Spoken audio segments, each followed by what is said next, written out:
Dr. Meria Carstarphen is here. Good to see you, Superintendent. Good morning. And I didn't think I'd be back so soon. I'm still going to good call morning. you Superintendent until we are... Hey, if that happens. Okay, yes. I'm just saying there was not a vote. So right now I am still here. I'm the proud superintendent of Atlanta Public Schools, and we're doing our job every day. So I'm still just me. Explain what you just said. There was not a vote. Yeah, so on Monday, the board made a press statement regarding the next superintendent search, but there was not a public vote regarding the matter. There was not a public vote. Right. They called a special called meeting, but came out of an executive session with a statement. Okay, so because we heard that they voted not to renew, that was in all the news. And they specifically used the word voted. No, there was not a public vote. So there has to be a public vote. There does not have to be a public vote. So this is part of what a lot of people have been talking about regarding the approach, the transparency, and the authority of the board, which it is allowable that they can start a search, but they do not have to take a vote on the position. Okay, so for everybody listening, let's set this up for everybody listening. Sure. So the Atlanta School Board is comprised of people that are elected into these positions of being school board members. Are they the ones that actually pick the superintendent? Yes. So they are basically your boss? Yes. The school board? Yes. And the school board went into a private meeting. It's called an executive session. And they decided in this private meeting what? I don't know. I was not in that meeting. So they met alone, and what happens in executive session does not have to be discussed publicly. And they came out of that executive session with a statement regarding about the future of the district as it relates to the superintendent.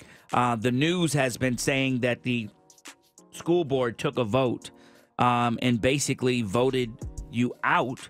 Even in our news, we've been reporting that they've been given a day that it's in June will be like your last day.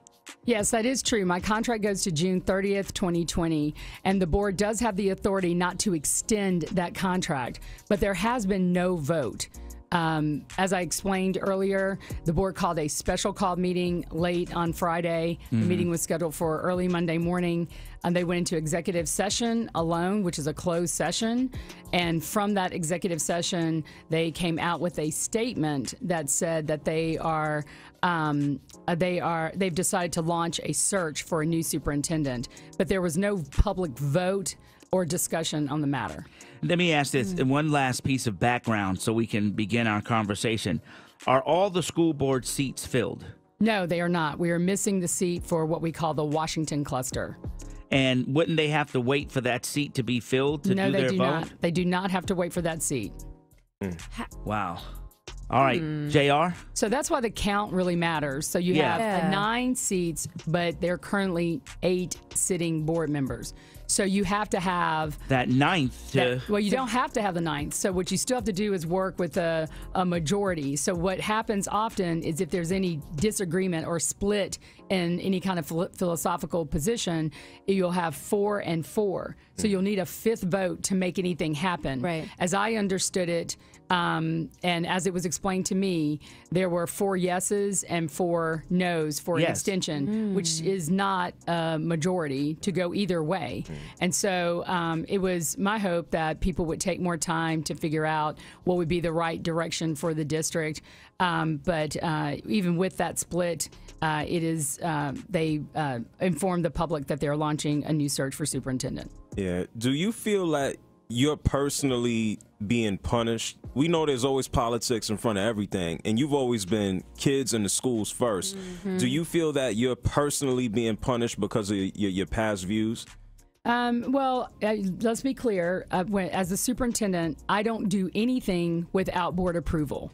It is not possible, although people have a lot of belief about the power of the superintendent, you really can't even hire a teacher without board approval. Right. So when we go in any kind of direction around any issue that may be political or philosophical or programmatic, I go to the board and seek approval or guidance on that matter. So there isn't anything I did, whether it's around abatements and incentives or tax allocation districts, districts or annexations without explicit direction from the board. And everyone knows that I am not a rogue superintendent. I'm actually quite disciplined about my approach to the work and very professional. So without that authority, I would never take any of these positions. Now, this is a different board. I started with a board where the chair in particular would take on a lot of the political front-facing work and take and task that to himself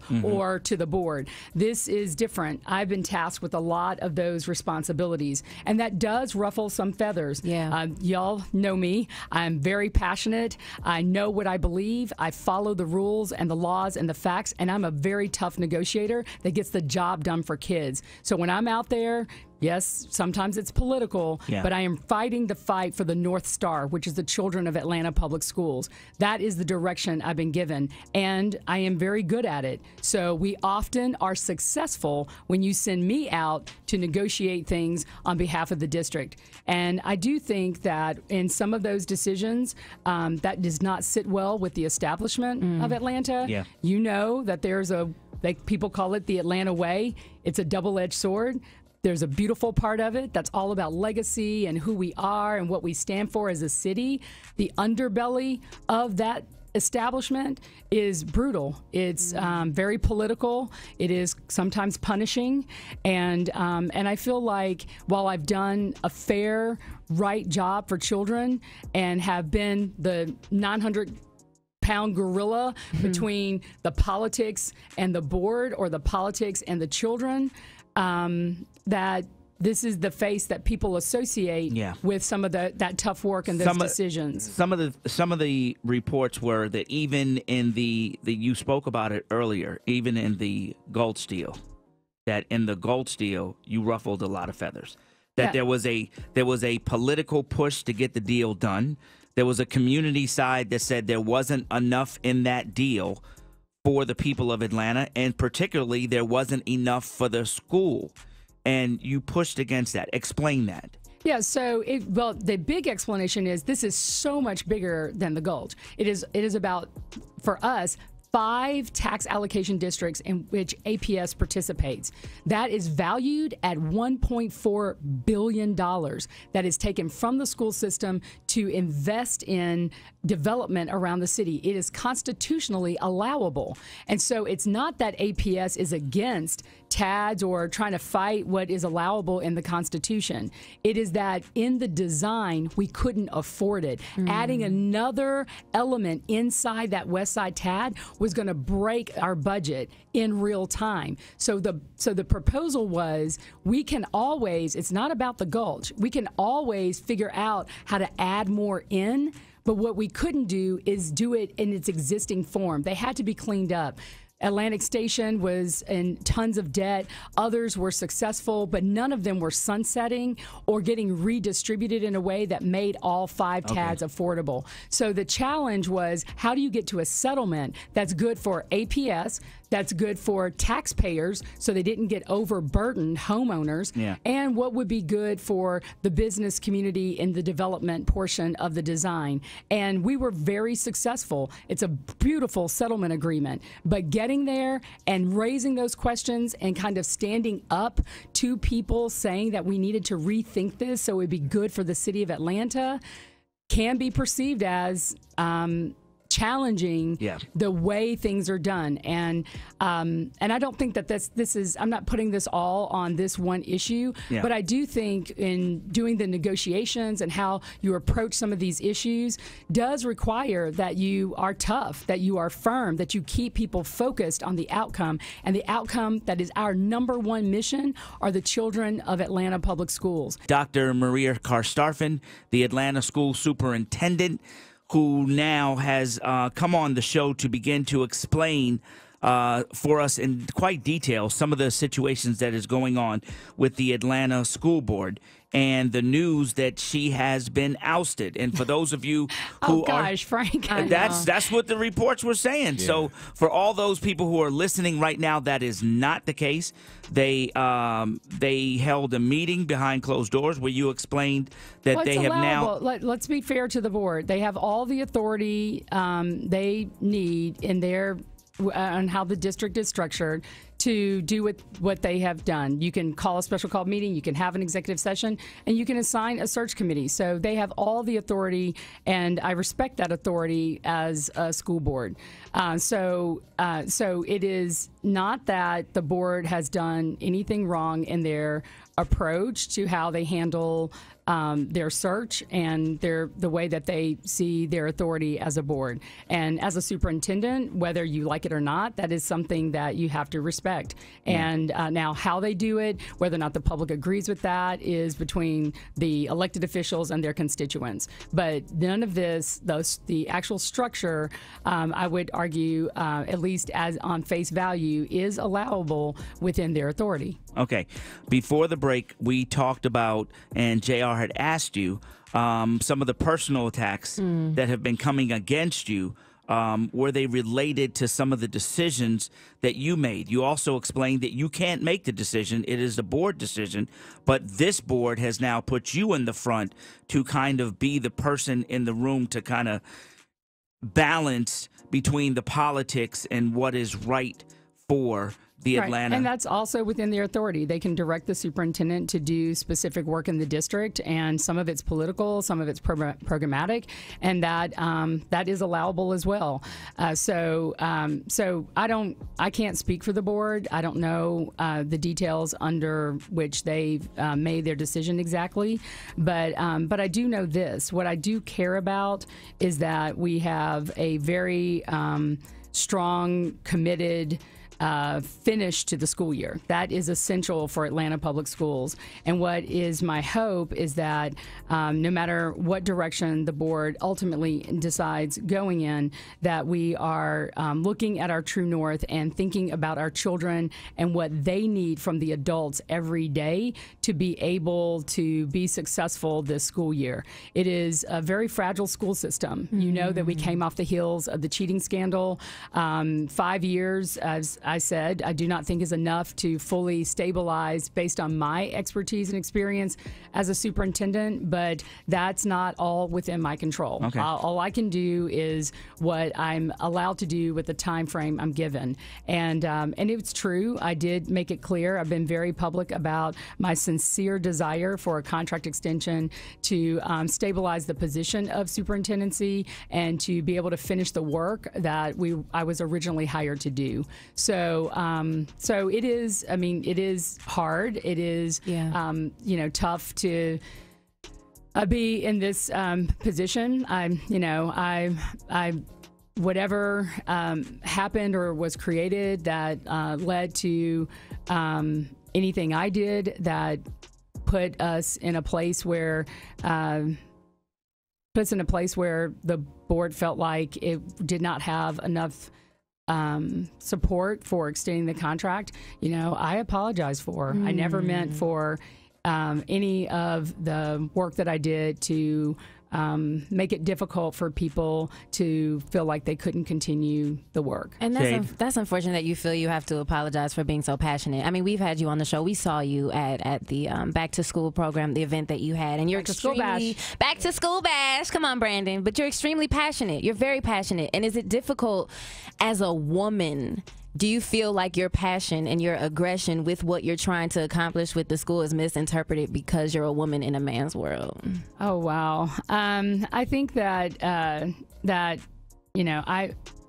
feel like it is hard. I'm from the Deep South. I was born and raised in Selma, and I understand the way things kind of work here. It's not new to me. I was raised in a town where, you get a lot of grit for having to work your way through tough race issues, gender issues in the Deep South.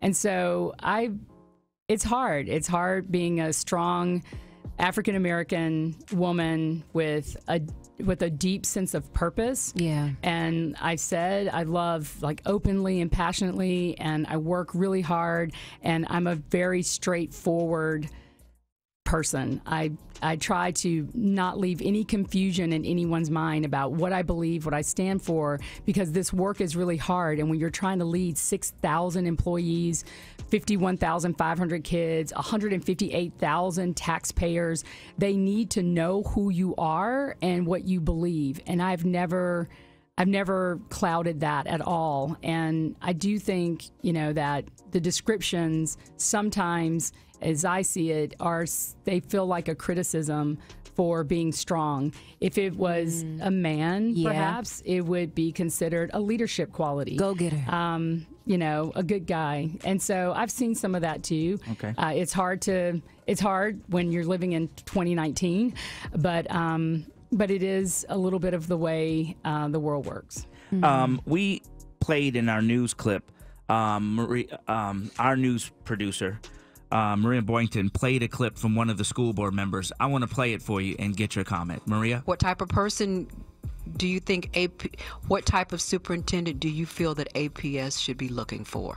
I would say a superintendent that's really engaged with taking low performance schools and turning them around. I think support the work that's already been done here and look at how we will transform and all our schools, not just some, but all our schools, and create opportunity. Student achievement is number one. Students are first. That's the biggest factor that we have to keep in mind, and that superintendent would definitely need to keep that focus and stay out of the politics. Maria? Well, I think hands down, I'm a really engaged superintendent, to say the least. I am everywhere. I am deeply involved in the lives of our children, and certainly I take my job seriously. I support all the work that the board directs us to do, whether it's a strategic plan or direction for how we should approach certain issues. I am absolutely the most professional. I do everything that I've been directed to do. We are on a transformation plan for all schools, and we've targeted the schools that struggle the most. And I absolutely put students first.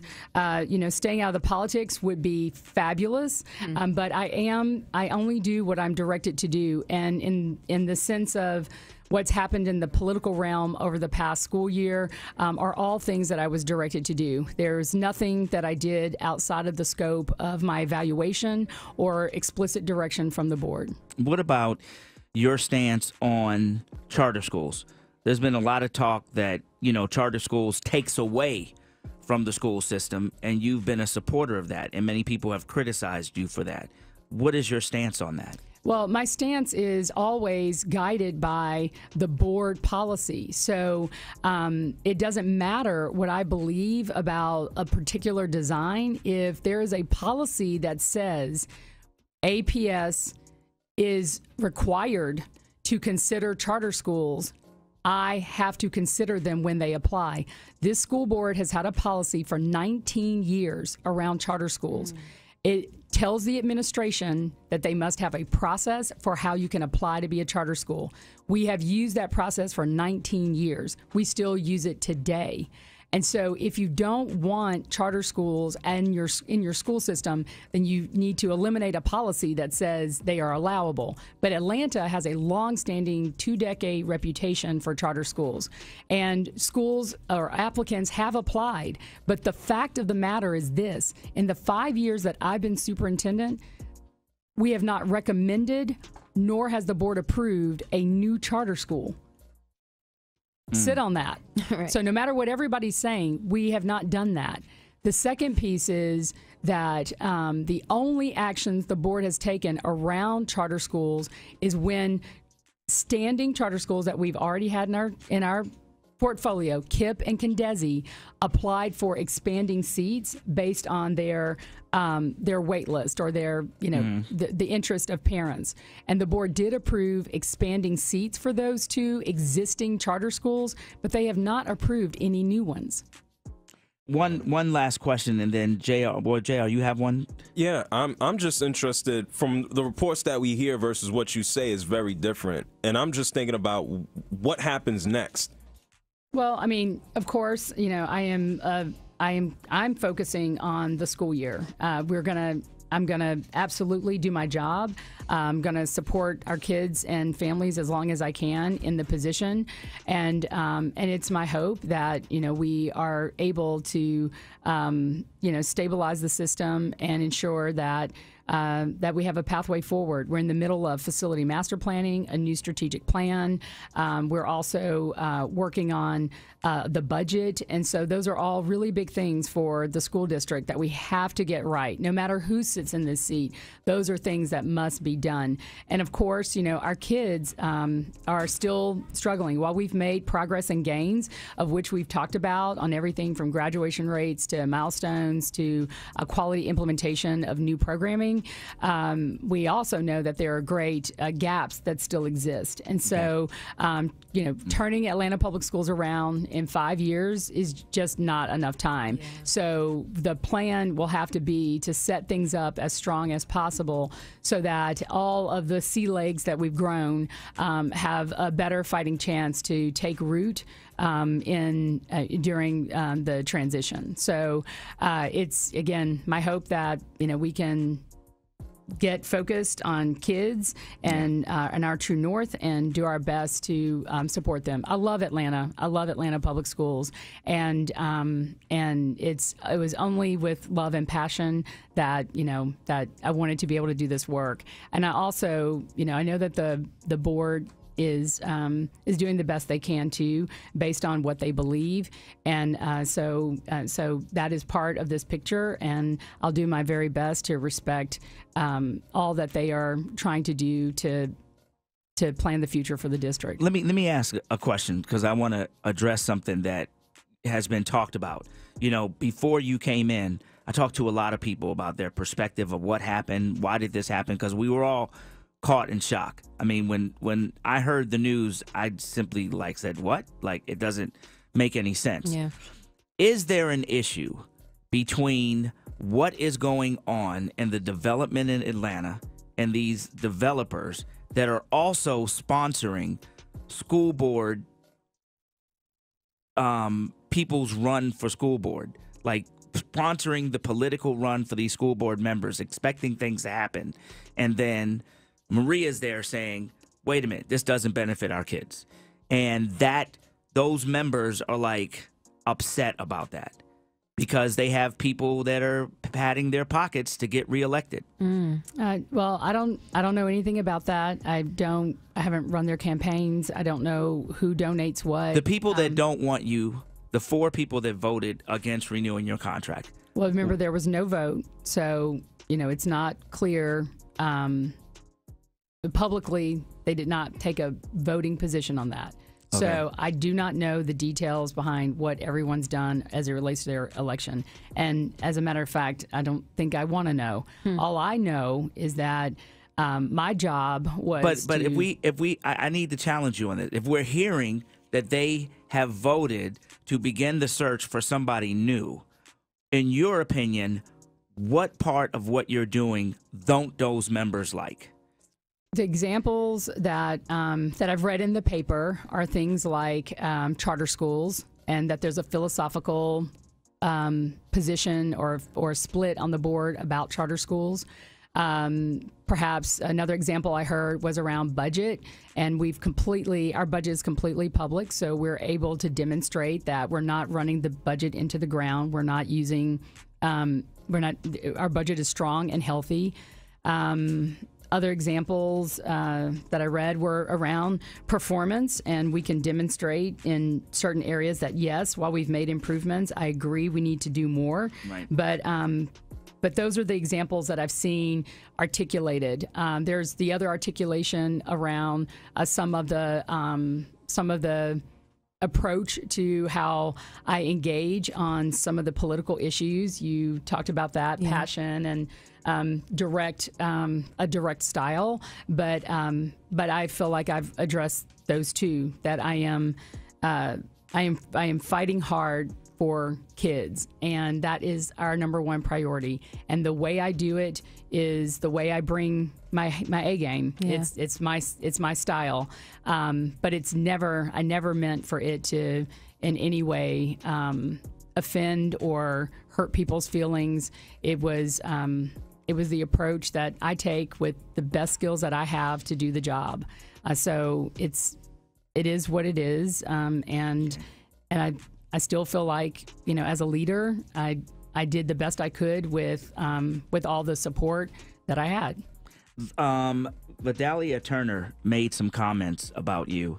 She is the Atlanta Federation of Teachers. This is what she said. What Dr. Carstarphen has done is a great PR job in selling charter schools. She can call herself an educator, but she has been working for profit companies. That's what we don't like. So what I heard her say was that working for-profit companies. Let me be crystal clear. Charter schools in the state of Georgia are public schools. Now, people can argue with the statutory guidance on that, and you need to take that fight to the state and the legislature and the governor. I don't have anything to do with how the state of Georgia interprets charter schools, but they are public schools. Those public schools can apply, those charter schools can apply either for a state charter or a local school district charter. We have both in Atlanta Public Schools. You can go to the state or you can come to APS. That is a 19-year policy position that I did not create for Atlanta Public Schools. I am doing my job when I apply that policy and those applicants and determine whether or not they have met the guidance of the board and can be recommended as a charter school for APS, or we say we're not going to recommend you and you have to go to the state. And again, for the umpteenth time, under this superintendent with 2 school boards, we have not approved any new charter schools for APS. Okay. With your contract expiring in June 2020, is there any possibility that you remain on as superintendent? That's totally within the authority of the board. Okay. I have no authority in that space. Meria, we just want to say thank you for coming in today. My pleasure. And clearing up the record. I'm sorry we had to ask a lot of hard questions. Yes. But I don't want to keep anything in the gray area. We like everything, like you do, to be out on the table, black and white, because our listeners expect that from us. And thank you for being so transparent this morning. Well, thank you. I do love Atlanta, and I love Atlanta Public Schools, and I just really appreciate V103 for always being a great partner with us, and know that I'm happy to come back anytime on any other issue. I look forward to coming back to talking more about what's happening during this school year.